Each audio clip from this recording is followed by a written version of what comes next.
আচ্ছা, মুনাজাত নামাজের পরে মুনাজাত করে আতাসুমু খাইন বালিগুলা কি? হ্যাঁ, সুন্দর প্রশ্ন করেছেন। নামাজের পরে দোয়া, এটা আল্লাহ রাসূল সাল্লাল্লাহু আলাইহি ওয়াসাল্লাম করেছেন। আমাদের আম্মা সাইয়্যিদা আয়েশা সিদ্দিকা রাদিয়াল্লাহু তাআলা আনহা বলেন যে রাসূল পাক সাল্লাল্লাহু আলাইহি ওয়াসাল্লাম প্রতি নামাজের পরে আল্লাহুম্মা আনতাস সালাম ওয়া মিনকাস সালাম তাবারাকতা ইয়া যাল জালালি ওয়াল ইকরাম সহ আরো অনেক হাদিসের মধ্যে দোয়া পাওয়া যায় যেগুলা রাসূল পাক সাল্লাল্লাহু আলাইহি ওয়াসাল্লাম পড়তেন। সেই নামাজের পরে দোয়াটা আপনি হাত উঠিয়ে পড়েন, সেটাও আপনার জন্য জায়েজ আছে। আর যদি আপনি হাত উঠান না, এমনিও পড়ে নেন, তাও আপনার জন্য জায়েজ আছে।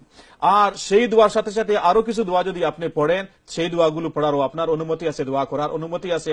আল্লাহ রাসূল সাল্লাল্লাহু আলাইহি ওয়াসাল্লাম বলেন যে সবচেয়ে আল্লাহ পাক রব্বুল আলামিনের কাছে গ্রহণযোগ্য দোয়া হলো যেটা রাত্রে শেষ রাত্রিতে করা হয়, আর দুবুরুস সালাতিল মাকতুবাত ফরজ নামাজের পরে যে দোয়াগুলো করা হয়, সেই দোয়াগুলো আল্লাহ পাক রব্বুল আলামিন কবুল করে থাকেন, গ্রহণ করে থাকেন। তখন আপনি দোয়া করবেন। এখন দোয়া করার পরে আপনি যখন দোয়া, এভাবে আপনি হাত উঠাবেন, আপনার হাতটা আপনার সিনার সমপরিমাণ থাকবে, আর এভাবে থাকবে।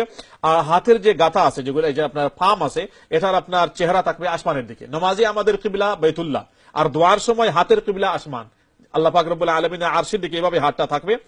আর আপনি যখন দোয়া শেষ করে ফেলবেন, তখন তিরমিজি শরীফের একটা হাদিসের মধ্যে আসছে যে সাইয়্যিদুনা ওমর ইবনুল খাত্তাব রাদিয়াল্লাহু আনহু বলেন আল্লাহর রাসূল সাল্লাল্লাহু আলাইহি ওয়াসাল্লাম দোয়ার শেষে কানা ইয়ামসাহু বিহিমা ওয়াজহা, দুনো হাত দ্বারা আল্লাহ রাসূল সাল্লাল্লাহু আলাইহি ওয়াসাল্লাম এভাবে হাত দ্বারা আল্লাহ রাসূল সাল্লাল্লাহু আলাইহি ওয়াসাল্লাম চেহারাকে এভাবে মুছতেন। এই হাদিসটি তিরমিজি শরীফের মধ্যে পাওয়া যায়। তিরমিজি শরীফ কিতাবুদ দাওয়াত অধ্যায়ের মধ্যে বাবু মা জাআ ফি মাসহিল ওয়াজহি বা'দা দুআ, the chapter of wiping the face after দোয়া, যে নমাজে দোয়া করে দোয়ার পরে দুনো হাত দ্বারা চেহারাকে মুসার যে অধ্যায় ইমাম তিরমিজি রাহমাতুল্লাহ লিখেছেন, সেটার মধ্যে ওমর ইবনে খাত্তাব রাদিয়াল্লাহু তাআলা সেই হাদিসটা আসছে।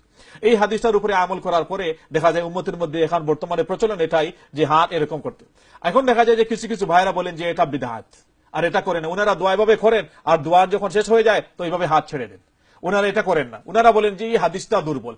মনে রাখবেন, এক জিনিসকে বিদআত বলতে হলে আপনার কাছে কঠোর আর মজবুত দলিল থাকতে হবে।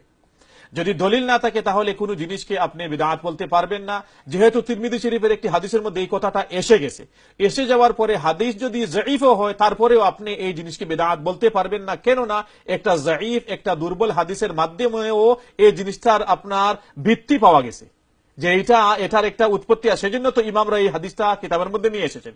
যদিও দুর্বল আর জঈফ হাদিস হয়ে থাকে, সেই হাদিসের মাধ্যমে যদি কোনো জিনিস প্রমাণিত হয়ে থাকে, সেজন্য সেটাকে বিদআত বলা যাবে না। সৌদি আরবের আগের একজন বড় আলিম শেখ মোহাম্মদ বিন সালেহ আল উসাইমিন রাহমাতুল্লাহ আলাইহি, উনি এক জায়গায় লিখেছেন যে হাদিসের মধ্যে যদি দুর্বল হাদিসের মধ্যেও কোনো একটি জিনিসের তথ্য পাওয়া যায়, সেটাকে বিদআত বলা যাবে না। এই জন্য উম্মতে এটার উপরে আমল করতেছে, এভাবে উম্মতে নামাজ দোয়ার পর এভাবে করে। এটার আমল যেহেতু হাদিসের মধ্যে পাওয়া যায়, তিরমিজি শরীফের হাদিস কিতাবুদ দাওয়াত বাবু মাসহিল ওয়াজহি বা'দা দুআ নামক অনুচ্ছেদে পাওয়া যায়, সেজন্য এটাকে বিদআত বলা যাবে না। হ্যাঁ, মুসা আপনার এভাবে চেহারাকে আপনার পুছার পরে আবার হাতের মধ্যে এভাবে চুম্বন করা, কিস করা, এটা মানুষের একটা অনুভূতি। কোন মানুষ যদি মনে করে যে এটা বাধ্যতামূলক, এটা সুন্নাত, তখন বিদআত হয়ে যাবে। আর দোয়া করছে, দোয়া করার পরে আল্লাহ পাক রব্বুল আলামিনের প্রতি তার মায়া মহাব্বত, অন্তরের একটা ভালোবাসা, একটা আবেগ সৃষ্টি হয়েছে। তখন যদি কোনো প্রেমে মহাব্বতে আল্লাহর ভালোবাসা এভাবে করে দেয়, তাহলে সেটাকে বিদআত বলা যাবে না। হ্যাঁ, যদি বলে একটা দোয়ার অংশ, এটা করতেই হবে, না করলে দোয়া হবে না, তাহলে এটা বিদআত হবে।